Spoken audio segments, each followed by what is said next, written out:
Hello friends, स्वागत है आपका एक और न्यू वीडियो में। तो आज की वीडियो में ये बताने वाला हूँ कि जो कॉन्ट्रैक्टर होता है, कॉन्ट्रैक्टर की होल्डिंग कैसे करते हैं।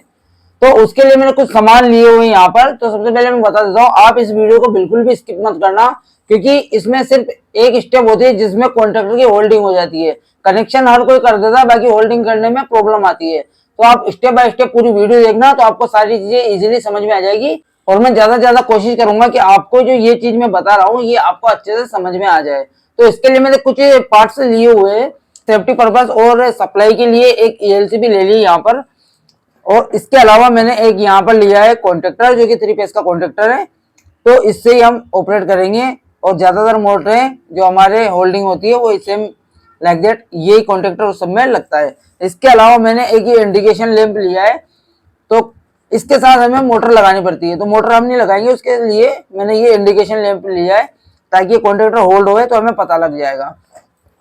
इसके अलावा मैंने एनओएनसी 2 पुश बटन लिए हुए हैं यहाँ पर, एक ग्रीन है एक रेड वाला है।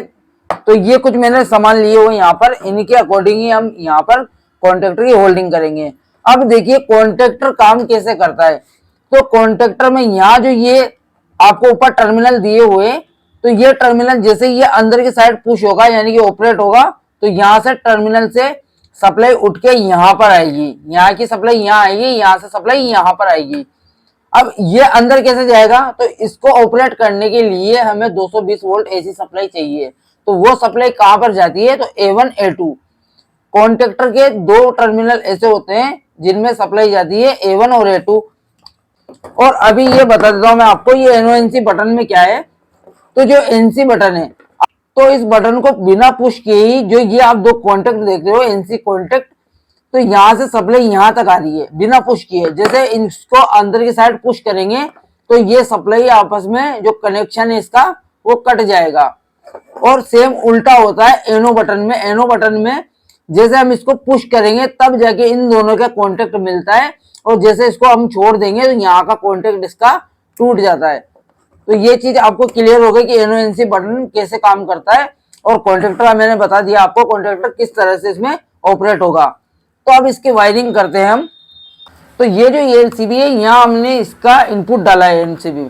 अब यहाँ ईएलसीबी से जो आउटपुट निकलेगा, ये आउटपुट हमें कहां पर देना है, ये यहाँ पर देना है हमें L1 L2 में। यहाँ जो आपके 3 फेस वाली एमसीबी होती है वहां से 3 फेस उठ के इसमें आते हैं। तो अभी हमारे पास में सिंगल 220 वोल्ट का इंडिकेशन लैंप पे, तो हम सिंगल इसको टच करेंगे। तो हमें क्या करना है, जो एक वायर लिया इसका फेस का, इसको डाल देंगे ऊपर की साइड। अगर तीनों फेस हो तो तीनों फेस भी आपको यहीं डालने हैं। हमारे पास सिंगल फेस का इसमें इंडिकेशन लैंप है, तो उसकी मदद से हम इसमें न्यूट्रल फेस दे रहे हैं। तो ये ईएलसीबी से मैंने कनेक्शन दे दी है इसमें। अब जो इंडिकेशन लैंप है, इसके जो कॉन्ट्रैक्टर के सेकंड टर्मिनल है वहां पर हमें ये इंडिकेशन लैंप लगाना है, ताकि कॉन्ट्रैक्टर अंदर पुश हो तो हमें पता चल जाए, ये ग्लो करने लग जाएगा। तो इसके भी दोनों टर्मिनल को हमें इसके ऑपोजिट साइड में यहां पर लगा देना है। ये फेज लगा दिया है। अब ये जो न्यूट्रल है, न्यूट्रल को हम इसमें इसके साथ वाले में यहां पर लगा देंगे।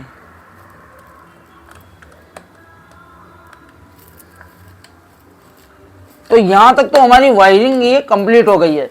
एक बार मैं आपको ऑपरेट करके इसको बताता हूं कि ये सही से हमारा ऑपरेट होगा या नहीं होगा। तो यहां पर मैंने इसमें सप्लाई दे दिया, आपको बता देता हूं मैं। ये देखिए ये टेस्टर ग्लो कर रहा है, तो ये सप्लाई मैंने यहां पर दे दी है। अब जो हम कॉन्ट्रैक्टर अंदर पुश करेंगे तब जाके ये जो ग्रीन इंडिकेशन लैंप है ये ऑन होगा। ये देखना आप, ये देखिए जैसे पुश हुआ और ये ऑपरेट हो गया, ठीक है। बाकी हमें क्या करना है, ये जो हमारे पास में 2 एनओएनसी पुश बटन है, इनकी मदद से इसको ऑपरेट करना है कॉन्ट्रैक्टर को। तो सबसे पहले हम सप्लाई उसकी ऑफ कर देंगे। अब हम इसका कनेक्शन करते हैं। तो इनके कनेक्शन के लिए हमें क्या करना पड़ेगा, ये दोनों बटन है, दोनों बटन को आपस में सीरीज में कनेक्ट करना है। तो उसके लिए क्या करेंगे, हम एक वायर का टुकड़ा लेंगे और इसको यहां पर इस साइड में फेस दे देंगे।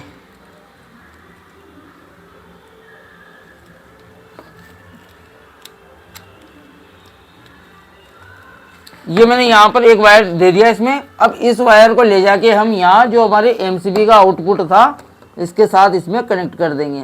तो आपको जहां से पास में लगी है पावर सप्लाई अभी यहाँ दे सकते हो या फिर यहाँ पर इसमें दे सकते हो। तो ये हमारा यहाँ तक का काम कंप्लीट हो गया। यानी कि हमें सबसे पहले जो आउटपुट निकल रहा है वो देना है एनसी पुश बटन में। अब हम क्या करेंगे, ये एक टुकड़ा ले लिया मैंने। अब जो एनसी बटन का आउटपुट था, इनपुट इस जगह दे दिया, आउटपुट हमें यहां पर देना है।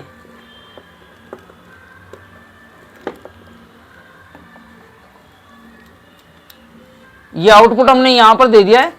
अब जो इसका आउटपुट निकला है उसको क्या करना है, जो एनो पुश बटन है इसके इनपुट में हमें इसको डाल देना है। तो ये इसमें मैं डाल देता हूं।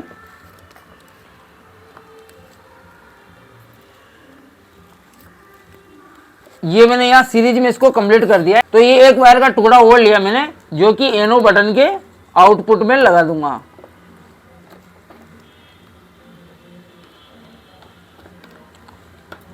ये आउटपुट में मैंने लगा दिया है। अब इन दोनों को सीधा कर देते, और ये जो वायर है जो एनो के आउटपुट से निकला है, इस वायर को ले जाके हमें क्या करना है, जो कॉन्टेक्टर का A1 पॉइंट है, यहाँ देखिए ये A1 पॉइंट है, इस पॉइंट के साथ में हम इसको कनेक्ट कर देंगे।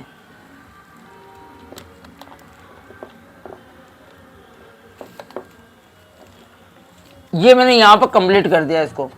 अब ये ऑपरेट करने के लिए इसको 220 चाहिए, तो फेज तो हमने दे दिया, इसको न्यूट्रल भी चाहिए। तो न्यूट्रल या तो हम यहाँ से ले लें या फिर हम यहाँ ALCB के आउटपुट से ले सकते हैं। तो हम यहीं से इसको न्यूट्रल दे देंगे, पास वाले से ही।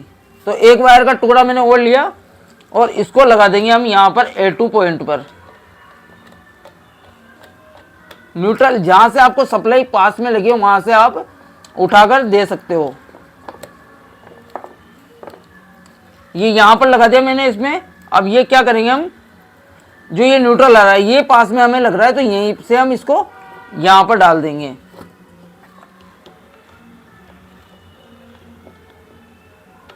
ठीक है, तो मैंने क्या किया कि जो न्यूट्रल था वो पास में यहीं से मिल रहा था, तो यहीं से उठा के इसमें डाल दिया है। चाहो तो आप ये न्यूट्रल यहां से भी दे सकते हो। तो यहाँ तक ये वायरिंग हमारी बिल्कुल कंप्लीट हो गई है। अब एक बार इसको बटन से पुश करके देखते हैं। तो ये सप्लाई हम चालू कर देंगे इसके। अब दबाता हूँ मैं एनो का बटन, और ये देखना इंडिकेशन लैंप ये अंदर पुश हुआ और ये ग्लो हो गया। जैसे मैं इसको छोड़ता हूँ तो ये वापस बंद हो जाता है और इंडिकेशन लैंप भी बंद हो जाता है। अब हमें क्या करना है, होल्डिंग कैसे करनी है, कि जब ये बटन में एक बार दबा के इसे छोड़ दूँ तब भी ये इंडिकेशन लैंप ग्लो करना चाहिए। अब तो इसकी होल्डिंग बहुत ही आसान है, बहुत ही सिंपल है, वो देखिए आप। तो हम पावर सप्लाई को बंद कर देते हैं। अब बताता हूं मैं आपको। तो जो ये एनो बटन है, एनो बटन के आउटपुट से हमें एक वायर उठाना है। तो एक वायर का टुकड़ा लेंगे और इसके आउटपुट में हम यहां पर लगा देंगे। तो ये एक मैंने वायर का टुकड़ा एनो के आउटपुट से ले लिया। अब क्या करना है, जो इनपुट वाला है, इनपुट वाले से भी हमें एक वायर का टुकड़ा और लेना है अलग से, ताकि इसकी होल्डिंग बन जाए। ये हमें एनो बटन से लेने हैं, एनसी बटन से बिल्कुल भी नहीं लेना है। तो ये दोनों लेने के बाद में ये देखिए मैंने इसमें कनेक्ट कर दिए। ये दो वायर हमारे पास में अलग से निकल गए, आ गए। अब इनको वापस सीधा कर देता हूं मैं। और ये जो दोनों वायर लिए हमने, ये कहाँ पे देने हैं, तो आप देखिए कॉन्टेक्टर में एक पॉइंट होता है एनो का, इसको लगाना है।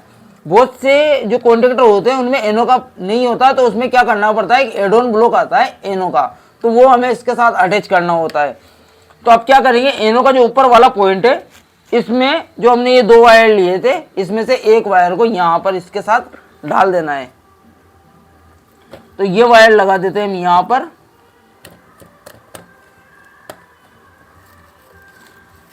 और जो दूसरा वाला बचा हुआ है इसका, इसको लगा देंगे हम एनो के दूसरे वाले पॉइंट पर।